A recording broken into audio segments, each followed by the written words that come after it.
TheAncientWorld.ca, bringing the past into the future. Hello, I'm Dr. David Lipovich, and I'm both a public lecturer and a professional archaeologist specializing in the study of the ancient Near East. In this fourth in our series, we will address the question of, who were the Philistines? The Philistines are mentioned numerous times in the Hebrew Bible. In Genesis 10, they are said to be related to the Egyptians and the people of Crete. While they are mentioned in the stories about Abraham, this is an anachronism, since the Philistines do not appear in the southern Levant until the Iron Age, long after the alleged era of Abraham during the Middle Bronze Age.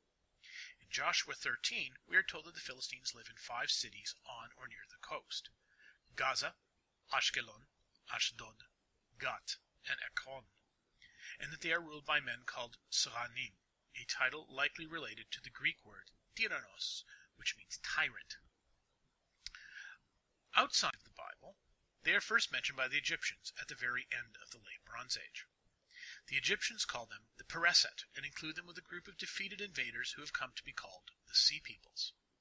Their final defeat by Ramses III in the early Iron Age is depicted in great detail at the Egyptian temple at Medinet Habu, seen at the top, where the Philistines are depicted as clean-shaven and uncircumcised, and wielding short swords or spears and wearing feathered helmets, as can be seen in the bottom photos.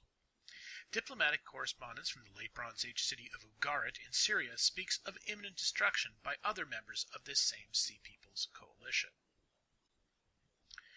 So who were these Philistines? As best as can be ascertained, the Philistines were part of a migration from the world of Mycenaean Greece at the end of the Late Bronze Age.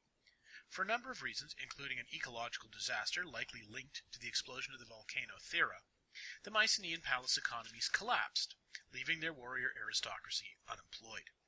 Seeking new fortunes, they left the Aegean world and island hopped to the east, pillaging as they went.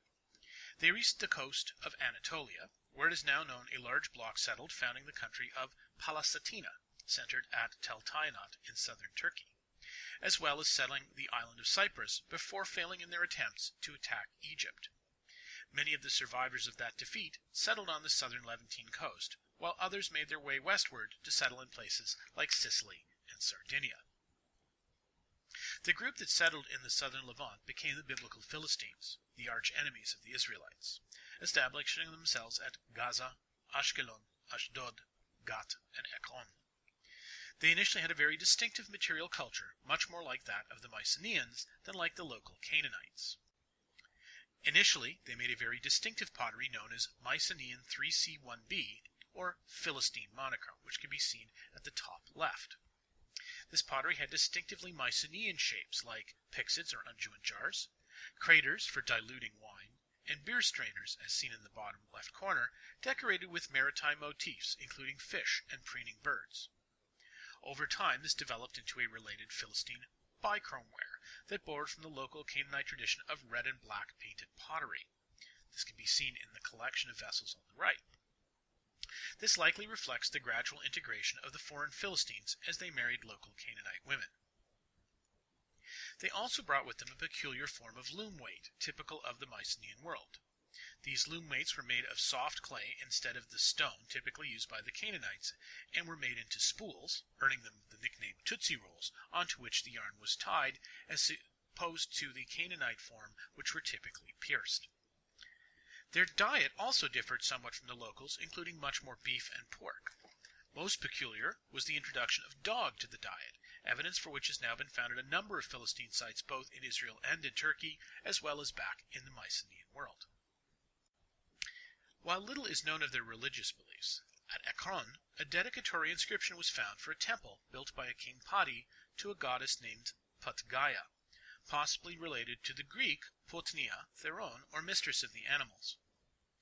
At Tel Tainat, the site in Turkey of the capital of the local kingdom of Palasatina, an oath treaty dated to the 7th century BCE was discovered, invoking the gods worshipped by the locals.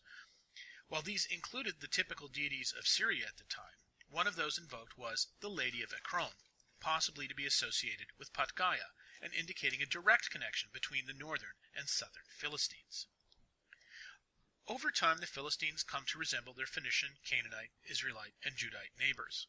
By the end of the Iron Age, they are even speaking and writing in a dialect of Hebrew, as opposed to their original Greek dialect. Sadly, for the Philistines, they were defeated by the Babylonians in 604 BCE and sent off into exile. While the Judites returned after the defeat of the Babylonians by Cyrus of Persia, the Philistines did not, as their property was ceded to the Phoenicians and Arabs in return for their military, naval, and commercial support of the Persian Empire. If you enjoyed this mini lecture, check out the others available for download. You can also sign up for my online webinar series, or if you live near Toronto, Canada, you can come see me in person at one of my regular public lectures.